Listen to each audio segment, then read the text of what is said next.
好，一般人的印象呢，如果说喉咙觉得有痰的感觉啊，应该把它用力的咳出来，避免积在体内，也比较卫生。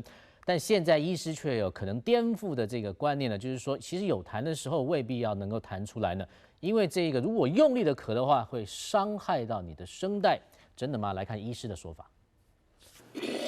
人家是女神卡卡，你是喉咙有痰，真的好卡。碰上流感高峰季，痰卡在喉咙，印象中就是要咳出来才会好。医师要告诉你，这其实是错误观念。一般来讲还是要咳出来，可是咳出来你是要吐掉还是吞下去，基本上就看个人。你如果硬是要咳，你可能因为那个时候已经在感冒，或者说喉咙在肿胀，那你用力咳呢，对喉咙的那个发炎反应会造成，就是它可能更剧烈。用力咳痰反而可能让喉咙声带受伤，吐出来的痰更可能造成飞沫感染。那难道是要吞下去吗？不会咳痰的话，如果吞下去其实也没有关系，因为我们的胃酸是可以把那些痰的细菌病毒都杀死。痰是来自肺部或是鼻涕倒流所引起，吞下去会进入胃，被胃酸瓦解。但也不是每一种痰都能吞。如果是肺结核患者，医师建议还是要吃化痰药，吞口水或多喝水来取代清痰，可别感冒好了反而伤了喉咙。